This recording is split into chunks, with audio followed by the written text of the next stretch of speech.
So we are Steph and Trev from the Dice Box, and we thought we would do another top 10 video. Ooh. So what's today's one? So today is our top 10 games that are family that you can set up and play within the hour. Yeah, so that's key to it. Set up the game, play it, pack it away within the hour. Yeah, maybe. Also, what are your rules with who wins and who packs away? Because one of our lovely game gurus, their house rule is whoever wins packs the game away. We say we do that, but then we don't. We just both pack it away. But I think that's a really nice idea as well, actually. So let us know in the comments, what do you do with the winner? Is there anything that you do to equal it out? Because I do get stroppy when I lose, I'm sure. I don't believe anyone that says they don't. Oh, Lucky seems to just want to be in this video. Okay. Cool. So who's going? Do you want to go first this time? Sure. So let's do it. Number 10. So my number 10 is a engine building game where you are collecting gems and trading gems. So my number 10 is Splendor. Right. So Splendor's a really quick 2 to 4 player game where you are you have like a bunch of cards on the table that you can buy which cost gems. So on your turn you're either taking these poker chip gems or spending those poker chip gems to buy cards. And some of those cards have victory points on, and when you get to 15, that will end the game, and then whoever has the most points at the end wins. It plays in about half an hour. Yeah, I think even with 4, I've seen it played under... It's definitely played within the hour with 4. Yeah, without a doubt, and it's super quick to set up. Yeah, set up. In fact, the way the box insert is created makes it really easy to set the game up, because you've got you've got level 1 cards, level 2, level 3, and you just pop them out. It's so easy. And also the quality of the chips are really nice, aren't they? Because they've got that really weighty poker chip feel to them, which people really like. Yeah, the quality is nice on that. So and you can also, it packs it really small as well. You can take it out of the box. You can take it out of the box and put it and take it with you anywhere. Splendor's a really good shout. Cool. So that was your number 10. 10? So my number 10 is... I really like this game, Lanterns. Oh. I think I've actually got it somewhere... Yeah, we've got it over there. We've been playing it a lot lately. I really like it because the game, you basically set it up as you play. So the board grows as you play the game. It's a really quick setup. You're just placing your... each of you get your pieces to start with, because you've got your 3 tiles, haven't you? You've got 3 tiles, and you have the one in the middle that you start with then. And it's a case of you just get on with the game really quickly. And it's just a case of setting up some cards, pretty much like in Splendor. It plays really well, really nice 2 to 4 game. And it packs away. Again, you could play that nicely within the time. And it's really quite strategic as well, because because where you place your tiles affects what other players are going to receive. So you've really got to look at your other players in the game to see what they've got, and almost actually, do I want to put that there? Because I probably don't want to help them get what they need, and that in turn could then stop me getting what I need. So I think the thought process behind that game, there's a lot to it for a small, short game. Yeah, definitely. There's a lot to think about, I think. Because you want to reward yourself, but then sometimes that best placement will reward everybody else as well, depending on what direction the lanterns are. Very good pick. Okay. Cool. Number 9. So my number 9 is another tile laying game based on dominoes. Oh, okay. Yeah. And that is King Domino. I think we're going to have some crossovers. Yeah, probably. So King Domino is a really cool game where you have a set of like domino tiles, all with different landscapes on them. So you have like forests and fields and deserts and water. It's really pretty as well. Yeah, and basically what you'll do is you'll in turn select from like a row of 4 tiles, which one that you take, and then you'll place it into your kingdom, but you have to have those same terrain types touching. And the way you score points is by getting crowns, which are on some tiles, to go into those particular areas, and then you times the crowns by how many you've got in that particular region. And it's really nice because the way it, depending on where you pick your tile from, is at what point you get the next pick. So if you pick a worse tile, you get the first pick of the next lot of tiles, but then if you pick the best tile, you get the last pick of the next one. So it's a really nice kind of ebb and flow to the game. It flows really nicely, actually, King Domino. And also I like that a 2-player game, you're going to play with less tiles than you do with a 4-player game, so it evens it out really nicely, doesn't it, with time? And you play it out the box as well, so you don't actually, there's literally no setup. You just open the box, take 4 tiles out, take your little tokens, and for us, that's one that we play more than once in a row. Yeah, it's really good. It only takes about 20 minutes to play. Yeah, it's not a long one, and it doesn't take long to pack it away either. Cool, and that's my number 9. My number 9 is a game that I really like. It's a dexterity-based game. It's a bit, you've got a race with each other. Be the quickest person. Do you know what I'm going to say? I think so. So my number 9 is Tuki. Yay! Yeah, it's a great game. It's really, and do you know what? It's there isn't really set up. You just take your pieces that you need from the box. The card goes in the middle of the table. You roll the dice to see which animal shows, because the die has got animals on it, and the animals determine the way that the card with the picture on that you all have to build is orientated. And then you just build with your pieces that picture as quick as possible. But it's great. It's so good. Yeah, it looks so much easier than it is. It's so funny. As well, it's really I love puzzly. teaching it to people, because when you teach it to people, I remember I had one customer at the cafe. They were playing it, and he said, "We want a game that is quite challenging and puzzly, but it's also a bit dexterous." And I thought, "Oh, I know." So I took out Tuki, and he said, "Really? This is too simple." And I said, "No, just give it a go." And then and then I looked over, and his face was a picture, because he was really frowning. Yeah, but his daughter was getting it really quick. It's such a surprising game when you play it. I think it looks like a children's game when you get the bits out. You've really got to think about what you're doing. It's really not. It's brilliant. I always have a little thing in there that I say, because some people can just adapt to it really quickly, and some people just take to Tuki really quickly, and they can see it a lot quicker, and I think people's brains just build it quicker than others. So I always say, if you're playing with someone that is like that, they could count to 5 and then they start building, so the other player just gets a little bit of leeway. Yeah, that's how I do it anyway. Cool. So Number 8. Number 8. My number 8 is a variation on a modern classic. Okay. Yeah. So you're collecting sets of cards and building routes. However, I didn't choose the full size game, because that does take over an hour. So I chose the smaller version, which is Ticket to Ride London. Okay, so I didn't know if you were going to say London or New York. Why did you choose London? Firstly, because we're in the UK. Oh, yeah. But secondly, the reason I prefer Ticket to Ride London is because Ticket to Ride New York doesn't have a score track around the outside. When Ticket to Ride London, it's a lot easier to track your score as you're playing. So it's the same as the main game, isn't it? Yeah. With the scoring on the outside. So what you're doing is you've got a map of London, and you're trying to create bus routes. With double-decker buses. With double-decker buses. I love it. Around the city. And the way you do that is, on your turn, you're either going to be picking up cards, which are different colours, or you're going to be playing a set of the same colour to then claim that particular coloured route. And you earn points for how long the route is. You earn points for connecting up different kind of boroughs in the in the city. And it plays really quick, whereas the original Ticket to Ride will be 45 to an hour and a half. Yeah. If you're playing with like 5. Yeah.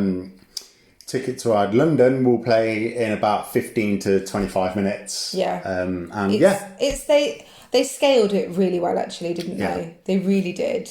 And it's usually the one that I like to play the most now, just as like a quick. Yeah, for me, if I want to sit and play Ticket to Ride, for some reason I'll always choose the London version. Just because I think it is nicely scaled down, isn't it? And it's not too long. So that's my number 8. Number 8. So what's my number 8? Dun, dun, dun. Okay, I haven't forgotten, by the way, what I'm writing, because I seem to be surprised every time I look at my choice. But it's because I'm going. I worked it out from down, so I'm going up. It's up on the 10, so 10 to 1 instead of 1 to 10. Oh, okay. So I'm having to avert my eye. Whatever. See, I've got a weird brain. I have to have someone count to 5 when we play Tookie. Okay, so my number 8 is another dexterity-based game. When I first saw this game, I was so thrilled with it. The meeples in the game are just amazing, and they have tiny little hard hats. Oh, okay. So I chose Men at Work because the setup is really quick. You just put your girders out. Yes, girders. Beams. Yes, girders. Beams, bricks. I love the boss ladies in the deck, and when she comes out, you've got to start building the highest structure on your turn. And safety certificates. Yeah, keeping your safety certificates. You've got to keep your health and safety certificates up. I love that we've got a hook of doom, we call it, when you make an accident and you have an accident and people fall off the building site, which is very serious. That's when you lose your safety. You do lose your safety certificates. You have to hook them out with the hook of doom. Love it. Love that game. It's brilliant. Yeah. It has so many laughs. It's just great. Yeah, solid. Okay, solid choice. Cool. Number 7. So my number 7 is a racing game, and you are at a camel racing derby where you are placing bets, and that game is Camel Up. Yeah, it's a really good choice. Yeah, so Camel Up is really cool. It's a racing game where you are at like an Arabian derby. And first of all, the production's amazing on it. You've got like the pyramid in the middle. Yeah. And you have like a big pop-up palm tree on the board. Yeah, the pop-up palm tree. And essentially what you're doing is you are, on your turn, you're either rolling the dice to move the camels from the pyramid, or you're getting like a betting token to see which camel's going to be in first place at the end of the round. And you're also placing your guesses on which camel's going to come first and which one's going to come last. And it's just really good, chaotic fun. And it really does have that feel like you're at the races. Yeah. I can't describe that enough, but when I first played it, I was like, yeah, okay, it's a pop-up palm tree, so getting back camels, racing. But then I really got addicted to it, and it has that, it really does feel like you're betting at the races. Yeah. They've done it so well. Yeah, it's awesome. I love it. Well, that's why it's on my list. So Camel Up, my number 7. The first version didn't have they've changed the pyramid, haven't they? Yeah, they changed it to a plastic one. And the first, I don't know if the first one had the crazy camels that go backwards. No, so the second edition has some camels which go around backwards, which can carry the camels back. Yeah, and that just adds more craziness to the whole thing. Cool. So your number 7. My number 7. Okay. So this game is a tiny little game. It's a card game. It's all about love and letters. And it's love letter. Love letter. Yeah, that's a good shout. It's just, obviously, it's a quick setup because it's a card game. You have your hand of cards and you're playing your cards. It doesn't take long to play. The gameplay is not long at all. I'd say sort of 20 minutes. It's not difficult for people to understand. No, I mean, all you're doing is you're picking up a card. Yeah. And then you already have a card in your hand. Then on your turn, you pick one up and then choose one to play. Yeah. And the idea is that you want to be either the last one left, Yes. or have the highest number It's great. card, and they're numbered from 1 to 8, I believe, with the princess being number 8, and then you have the guards at the bottom, and they've all got different powers. Yeah. For example, if you guess what the other person has in their hand, then they have to discard it, which means they're out the game, and Yeah. the last one in. And it's like a really good It's deduction. a great little game. Yeah. And it's little as well. So, oh, well, look. Ah! Comes in a little bag. We have it because we do actually play this quite a lot. And what I love is if you don't want to... That's it. That's the game. So you can't get a quicker setup, really, can you? Just play the card game. I love it. Anyway. Cool. There you go. Cool. Should have really put that in my essentials, really, shouldn't I? This would definitely be, if we were doing a travelling list, this would definitely... We should do a travelling list. That's a good idea. We should. This would be in that. I'm just giving you one of my blooming choices. Cool. So, number 6. Number 6. My number 6 is one of my favourite family games ever. I feel like I should know this. It's a simple card game that is really easy. All you need to do is take the cards out the box. And I know what game it is. do you? Yes, I think so. What is it? No, I don't know. I was going to say Dixit. Yeah. Yay! Dixit. So Dixit is an awesome little game where you have a hand of these really nice big tarot-sized cards. You actually love this game. Yeah, and all the pictures on them, they've just got pictures on them, and they're all really unusual and quite Really unique. obscure. Lots of hidden details. And you always see something different. Yeah. Whenever you look at it, you think you've seen that card before, and then you're looking at it, and you see something different you didn't see before. Yeah, and on your turn, what you do is you pick a card from your hand, put it face down in the middle of the table and give it a clue. And then everybody else around the table will then pick a card from their own hand, which could also match the clue. You then shuffle them up, and everybody votes on which one they think is the clue giver's card, or the storyteller's card. But the interesting thing about it is, if you make the clue too obvious and everybody gets it, everyone scores apart from the person who gave the clue. Yeah. Likewise, if nobody gets it, everybody scores apart from the person who gave the clue. So you want not everybody to get it, but not no one to get it. And I just really like that dynamic that's going on there of trying to walk this weird tightrope of trying to get into the headspace of what everybody else's thinking patterns are, to try and have connections with certain people around the table who might get it. Or you almost always want to connect with someone at the table, don't you? Yeah. And I just think it's a great little game. So much expansions for that one if you wanted. Oh yeah, there's a million There's expansions. so many Dixit expansions. So that's my number 6. Dixit. Good choice. We've not had that many crossovers just yet. No, I thought there'd be more. Maybe they're coming along.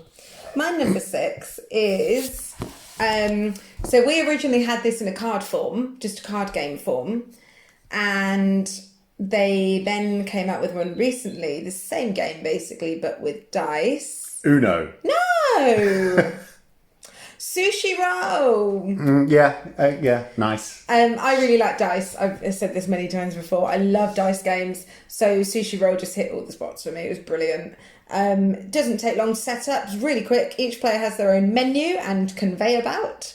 You each take your dice, you roll your dice, and then you choose a dice to keep, put on your menu, and then that conveyor belt moves round to all the other players. And on each dice is a sushi piece. So maybe a maki roll, or a tempura, or sashimi, or anything like that. I'm just trying to see if you'll name all of them. Chopsticks, menu, which is re-rolls, chopsticks are swaps. Nigiri and a wasabi. Yeah, I think that's it, isn't it? I think so. Dumplings. The puddings. Yeah. Dumplings and puddings. The puddings are very important, actually. But it's great. It doesn't take long to set up. It doesn't take long to play. I think, it plays up to 5 as well, so it's a good player count. And I've seen it, it's a good one to play before dinner. Yeah, or after. It's played in about 30 minutes. 30, 40 minutes. Yeah, I'd say so. Yeah, about 45 for the higher. Yeah, and again, it's got a lot of thought. It's got a lot of thought to it because again, you really want to think about what you're taking or what you're stealing from your opponents to bring your score up and maybe not help theirs so much. Yeah, because all the different sushi score in different ways. So, and you can see what dice are already out. So you might think, well, I want to get some sashimi, but if I only manage to get one, then I'm not going to score anything. So I need to make sure I get at least 2 or 3. Yeah, because you're set collecting, aren't you? Yeah, but then if somebody else sees you do that, they might take it before you and the dice move around the conveyor belt. And Also, the thing I like about Sushi Roll, different to the card one, is that with the card one, when you take your card and you choose what you're keeping on your hand, it goes face down until you will reveal it. Whereas with the dice one, you can see what's going on. Yeah, so you don't necessarily have to remember what each... Yeah, and you can see what's coming as well. What you've passed on, yeah. Cool. Are we halfway through now? We are halfway through. NumberFive. NumberFive. So my number 5 is a word game, which is also a card game. So super simple to play, where you are drafting cards. So if you don't know what drafting means, it's basically where you choose to pick a card from a hand of cards, keep it, and then pass the rest on, and you keep doing that. And this one seems to have flown under the radar for a lot of people, but I absolutely love it, and that is called letterpress. Did you nearly say movable type? I did, because it was originally movable type. Yeah, one of our friends bought it years ago. Yeah, and we played it and we absolutely loved it, but we couldn't get hold of it. And then letterpress came. Yeah, Osprey Games picked it up, didn't they? And then we were like, oh my god, it's that game. Yeah. And that's a good choice. Yeah, so basically it's a little bit like Scrabble but with cards. Yeah. So as I said, what you do is you'll have a hand of cards, you'll choose to keep one and then pass the rest on, and then you keep going and going and going. And then you have to make the best word you can with those hands of cards, along with some like communal letters that are in the middle. Yeah, you've always got the letters on the table as well. And then whoever has the highest score gets the first pick of the cards to keep for the last round from all that have been played. And then the interesting thing is, though, that the only score that really matters is the last round, because what happens is you play 4 rounds of making words to collect cards, and then those cards that you've collected throughout the game you use in the last round to make your final words to then try and score the biggest points.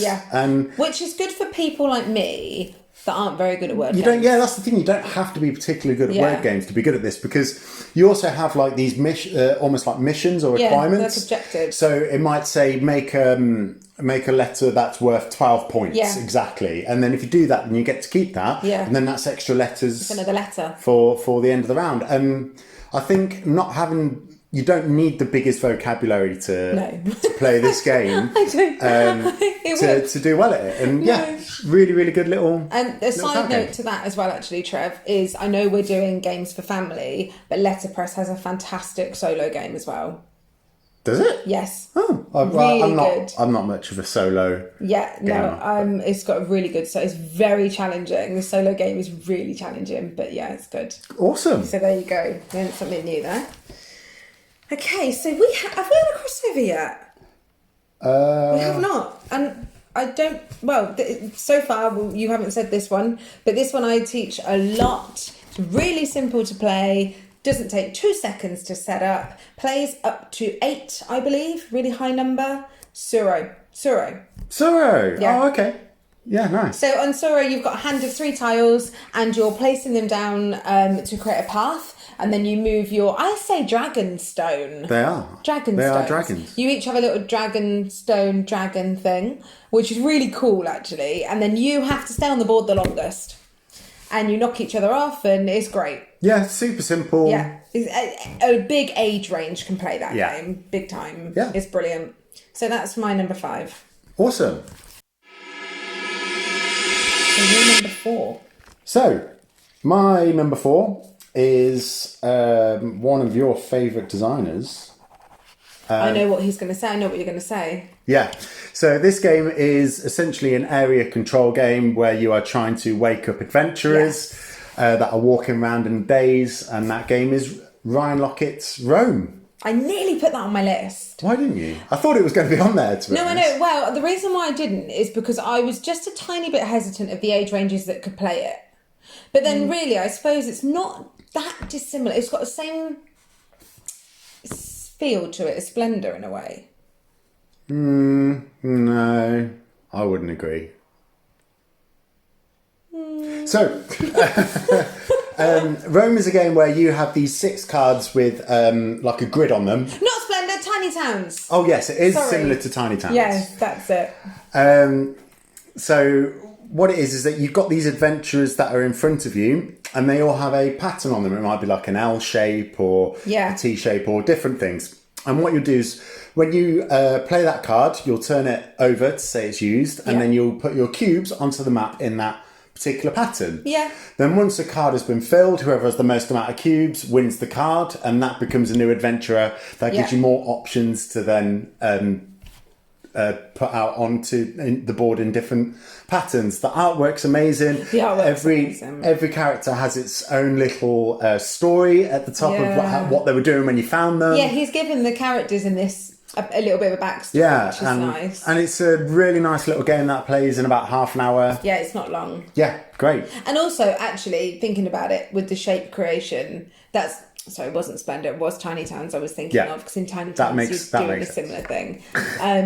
But I think the story behind Rome is great, and it works, because once you've used a villager and they turn over, you then have to rest them, don't you, to bring them back? Yeah, so you either have to pay to flip them back over or wait till you've used every single adventurer that you have, and then you can flip them back over. Yeah. And you can also, there's an advanced mode as well, so you can play with artifacts that give you special powers, which I always play with anyway, because it doesn't But if you were playing with younger, you wouldn't need to add an artifact. So that actually would work. Yeah, so there's like a simpler version and a more complex version. Again, that's an addictive one. I remember that one. Once you play it, you will play it again. Yeah. And that happens a lot, I think.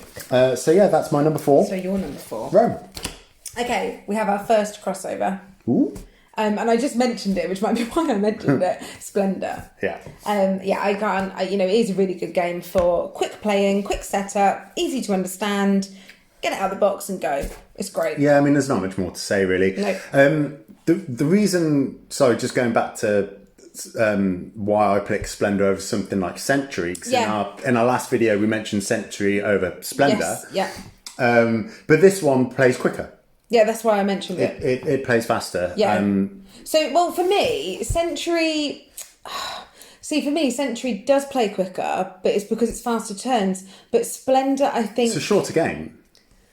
What, Splendor? Yeah, but I think for me, Splendor's easier to set up. Yeah. And it's quicker to get to grips with. Yeah. Whereas for me, Century, there's a lot more... Sometimes you can take a bit longer on a turn in Century because you're thinking about your strategy a bit more and what you need. Whereas with Splendor, I just feel... I don't know what... I chose... I think for me, it's the setup. Yeah. It's a quicker setup really than Century. Yeah. And it just plays nicely with the all age ranges, whereas sometimes I think Century might not play as easily. It's a slightly more complex. Yeah. So I think as I mentioned it in my last video, but I think this is a good one for a quick family game, set up and play within an hour. It's a good one. Cool. Oh. Number 3. Okay. So my number 3 is a crossover. With me? Yeah. No, I've put 2 of the same thing on my list. I just got confused. This is a game based on food where you are rolling dice and passing them around. Sushi roll. Are you going for that as well? Yeah. Okay, cool. And it's just a really nice dice game where you're rolling dice, collecting different types of sushi to try and get them to score the best. You said it all really. There's not much else to We both like dice about games though, don't we, really? Yeah, I really like Sushi Roll. I love Sushi Go as well. Yeah, Sushi Go is a good game. Although, I was tossing up which one, but because I'd already put a drafting game with letterpress on my list, that's why I went for Sushi Roll, because it's a little bit different. Yeah. That's why I chose Sushi Roll. My book's falling apart. Number 3, Sushi Roll. It's because you just used this little book. I've got a lovely big book I use. It's got a Pegasus on it. So what's the next one? What are we at? We're number... You just said that, didn't you? Number 3. Yeah, it's your number 3. You threw me with your blooming horse. Right. Dun dun dun dun dun dun. It's a card game. It's a game where you need to be in tune with your opponent. To actually working together, you need to be in tune with your fellow players. Mm-hmm. You are trying to build a set of numbers. Uno. The mind!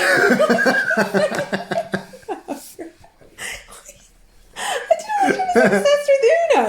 Maybe because we got it in yesterday. Yeah. I don't know why. It's a very colourful box, actually, isn't it? But no, my choice is The Mind. Yeah, The Mind, fantastic. It's a brilliant game, and it doesn't take long to play. Well, depending on how good you are, I guess, at it. It's so addictive. Oh my God, that game, once you start, you do not want to leave the table until you have done it. And it's so hard to do it. It is. Wow. Yeah, definitely. Well, to do it, to win the game. Yeah, so basically in the game, the premise is super simple, isn't it? Yeah, it is. Like, you've got a hand of cards. There's a deck numbered 1 to 100. Yeah. All you have to do is put them in order from lowest to highest. Yeah. So on your turn, if you'll just play a card and it has to be the lowest number. However, you're not allowed to talk. No talking. So no communicating. No, so the only thing you can do is literally just vibe it. And try and feel when it's the right time. And it seems such a simple concept, and on paper it doesn't sound like it would be a very good game, but it's brilliant. And as much as I love playing that game, I really enjoy watching people play it. Yeah. Because just watching people's eyes dart around the table looking at each other, or some people will just look up. If they know they've got a high card, if you've got a card in your 90s, you're just going to look up and just wait. And then, some people I've seen do it when they've got a 40 in their hand and they're looking up and the other players are like, don't put my card down, don't put my card down. I just love it. Yeah, it's a really good game. Yeah, completely agree. Yeah. Yeah, awesome. So, my number 2 is a dice game. I just keep trying to guess your games, a dice game. And I love this game because it is pretty much always your turn. You're always involved, everything you play. I've never played a game which does anything like this at all. It's really unusual. And that game is Dice Forge. Okay, yeah. So, Dice Forge is a really, really good game which you build your dice as you play. It is a quick game, isn't it? Yeah, and it takes about 30 to 45 minutes to play. And what you do is on your turn, you roll your dice and then collect the rewards. And then you spend those rewards on buying new faces for your die. And you pop the old one off and put the new one on there. And you end up with these completely custom dice by the end of it. And then you could buy like these special power cards as well, which kind of give you special abilities and things as well. And it's played so smoothly. It's a great game. It's really satisfying to play and super simple to learn. And I feel like with Dice Forge, the box does not do the artwork the justice, because when you get the box, you think, oh, it's a beige block. There's nothing on it. It's literally a beige block with purple writing. Yeah. What's the big purple gemstone? You'll see it here. Yeah, it's a big purple gemstone. And, you look at it and you think, well, one member Trev told me he wanted it. And I was like, oh, it's so beige on the box. But when it comes out of the box, it's so colourful. And the creatures, it's such a good game. And the box insert, because the setup, and this is why I didn't choose it, the setup of that game can take a while.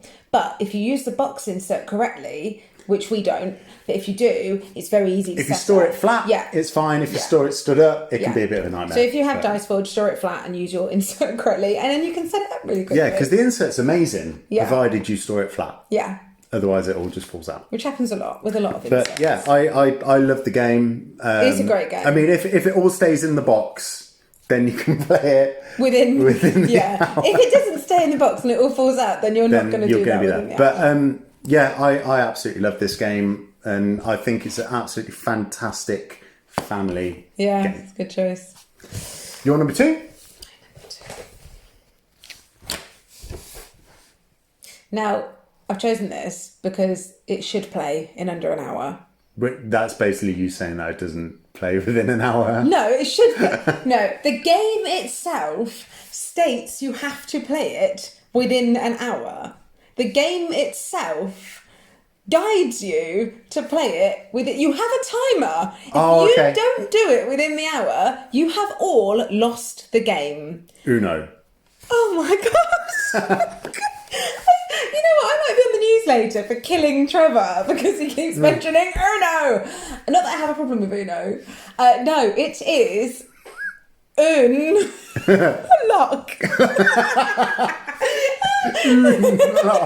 It's Unlock.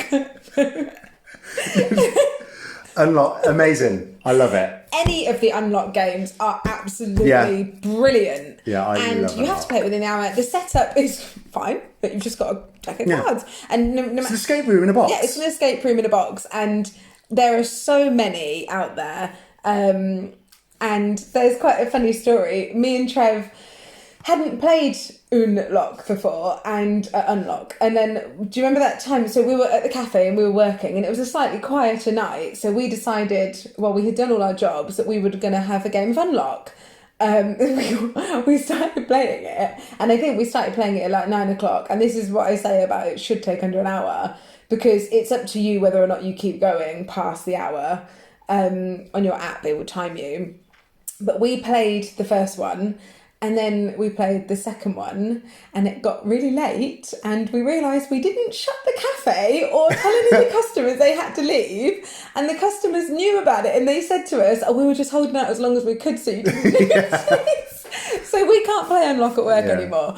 But it's fantastic. It's so good. Yeah, I love it. It's such a good team game. It's really game. good. The app's amazing for it as well. Really it good. integrates really nicely with the game. Yeah, and it's a really good family game. Yeah, it is. I mean, some are obviously easier than others. Yeah. Oh, so in each box you've got easy, medium, hard. Yeah, I think.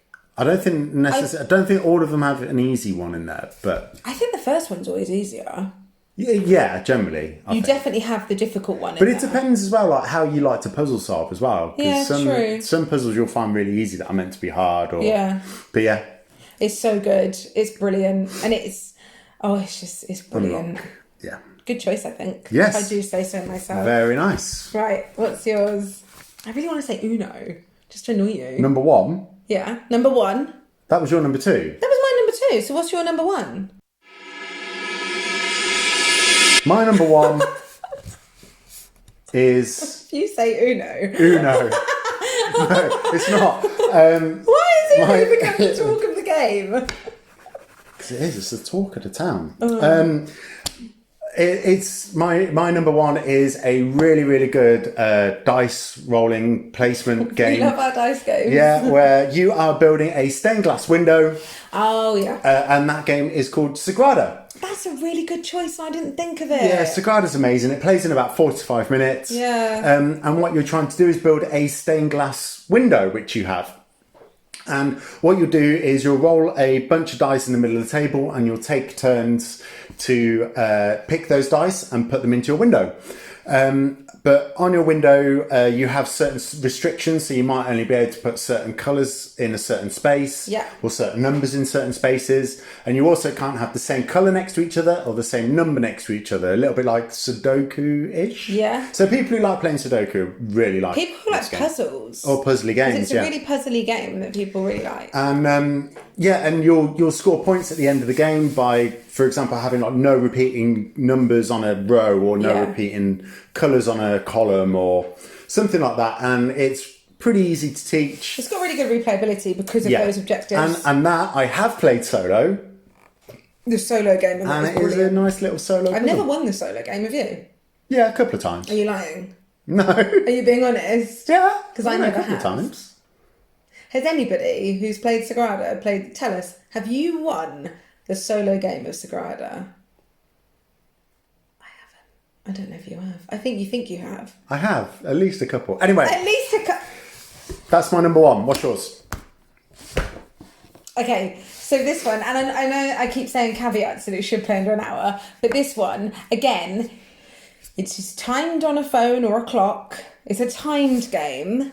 Setup takes a tiny bit of time, but if you all work together, you can do it quite quickly. It is 4-minute rounds. You are all working together, and it's chaos, and it is Kitchen Rush. Kitchen Rush. Amazing. I love it. Yeah, it's such a good game. So in Kitchen Rush, you are running a busy kitchen and you're taking orders from customers, you're making the orders, you're cooking them, you're delivering them, you're getting tips, you're paying your workers, you're going shopping. It might be worth saying that you don't take turns in this game. No, you just go, and your pieces are timers. So you can't, once you've allocated your piece to a spot, you can't remove it until the timer has run out. But you're on a 4-minute round. Yeah, it's amazing. If you ever played the game Overcooked on the PlayStation or computer game, it's basically that in a board game, Yeah. and it's amazing. And they've just releasing excited. new one called Rush MD, which is where you're running a hospital, which is a bit like 2 Point Hospital. Yeah, and I'm really looking forward to that as well, because they've added even more elements. But yeah, obviously I don't think that's out yet. So. We've got Kitchen Rush. We've got in the library. Yeah. We play it a lot, and it's just crazy. It's amazing. So there's just hands and arms going. Yeah, I love it when you everywhere. play it and you're like looking in the corner. Plates. Yeah, and you just really shout, and you have to wash up the plates. So once your customers have used them, you have to wash them up. So at the start of your turn. So once you've done the round, the first round's always a bit easier because you start with the stuff you need in the storage. You start with clean plates. But at the start of the second round, there's always a bit of a discussion that needs to ensue before you go. Yeah. Because you need to say, right, I'm going to do the washing up and then I'll go and do the shopping. And then you've got someone else saying, right, I'm going to go and get all the bread. I'm going to do these dishes. Like a well-oiled pan. Yeah, and if you don't pay your workers, they leave. Yeah. And then you get really bad reputation because they talk really badly about you around town. Yeah, great game. Absolutely love it. So... that's it. That was our number 10, our top 10 family games that you can play within an hour. And even though we mentioned Uno, it's not on there It's for actually some not reason. on the list. Although that is a family game that you can play within an hour. It's fine. It's just would not even probably make my top 100. Are there any games that you think we've missed out on? Let us know. Also, is there any more videos that you want to see us do? We want to make sure that we're keeping all of you entertained. Any ideas for what we can do next? We've had quite a few people throw them in, which is great, and they're on the list. But if there's anything you would like or you want to know, or just throw your ideas at us and we'll try. So I'm Trev. Steph. And thanks for watching. Thanks, guys.